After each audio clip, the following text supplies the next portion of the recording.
Salut à tous, aujourd'hui on se retrouve pour l'adaptation cinématographique de Casino Royale.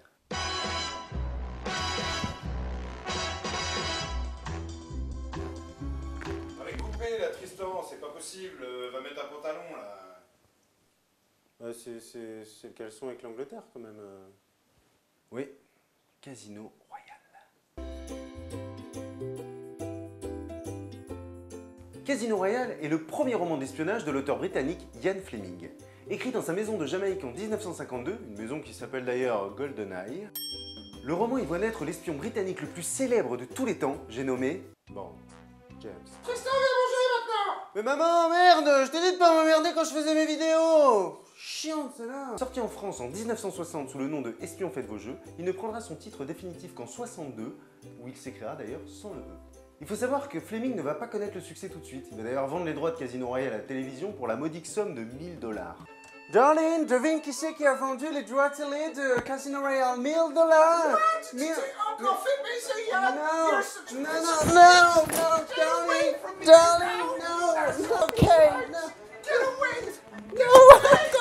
Le succès va arriver de manière plutôt improbable, puisque c'est le président Kennedy himself qui va lui faire de la pub. Il cite en effet le livre Bon baiser de Russie comme étant un de ses livres préférés au magazine Life en 1960. Et là, c'est devenu n'importe quoi. 40 millions de bandes sont vendues, Fleming explose littéralement à travers le pays.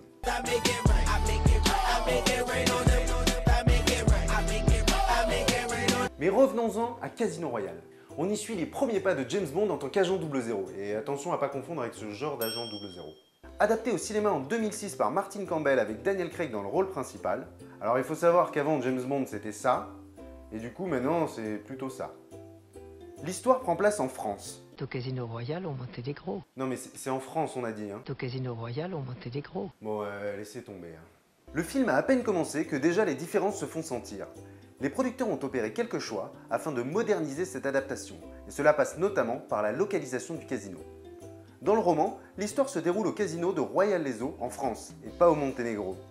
Il faut savoir que Casino Royale est censé se dérouler dans les années 50, ce qui change déjà pas mal la donne. Le fameux chiffre, interprété par l'excellent Matt Mikkelsen, ennemi de James Bond dans le premier épisode, était censé être un membre du Smerch. En fait, on dirait un peu le genre de mot que tu prononces avec la bouche pleine. Il s'agit en fait d'une organisation qui faisait partie des services secrets russes. Mais bon, vu que l'URSS est tombé depuis près de 25 ans, vous vous doutez bien qu'il a fallu trouver autre chose. Du coup, le chiffre fait partie d'un groupe de méchants. En fait, on apprendra qui sont les vrais méchants dans la suite du film intitulé Quantum of Solace. Il s'agit en effet de la fameuse organisation Quantum.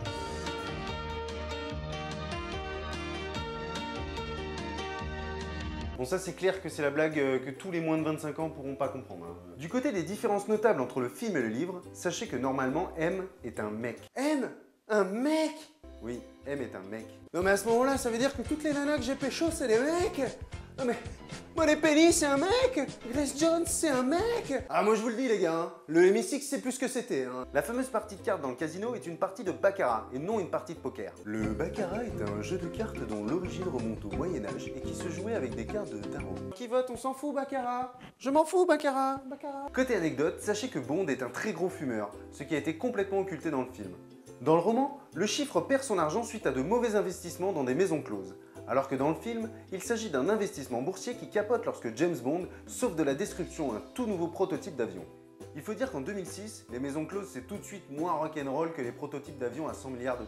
Felix Leiter, l'agent de la CIA qui lui prête de l'argent lors de la partie de cartes, est censé connaître Bond depuis déjà un moment. Il s'agit d'un personnage secondaire récurrent qui reviendra souvent dans les aventures de Bond.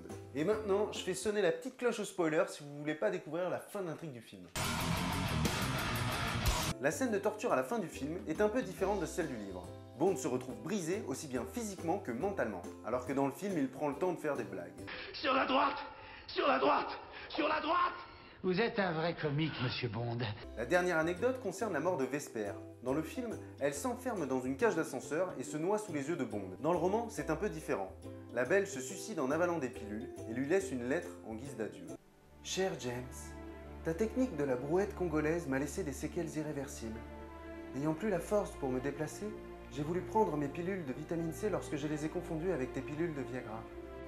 Et maintenant que mon anatomie ne ressemble plus qu'à une tomate cerise au confit de canard, je sens mon esprit m'abandonner. Casino Royale ouvre et ferme à la fois la boucle de la création de Bond. Son amour déçu va faire de lui une véritable machine à tuer, qui agit plus par réflexe que par sentiment. Bond et Vesper ont tous deux incarné pendant un moment la faille de l'autre. Mais ce monde de l'espionnage qui ne tolère aucun sentiment va leur faire payer le prix fort en privant Bond de son seul et unique amour.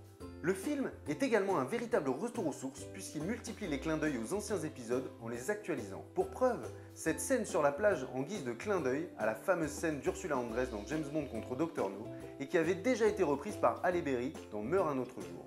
Et alors que tout le monde tire à boulet rouge sur Daniel Craig lors de sa nomination en tant que James Bond, il faut bien se rendre à l'évidence, il déchire. L'acteur incarne en effet à la perfection la force froide et brutale de l'agent 00.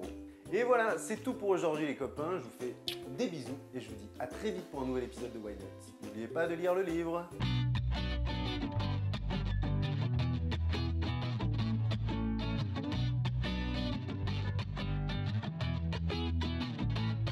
Je suis kleptomane, mélomane de vos âmes. La musique des peurs, je la connais. Chérie, je viens de rentrer, devine qui c'est qui a vendu les droits de Casino Royale, $1000. Chérie, C'est encore fait baiser, Yann. mais non chérie, mais chérie, non, chérie, yes, chérie.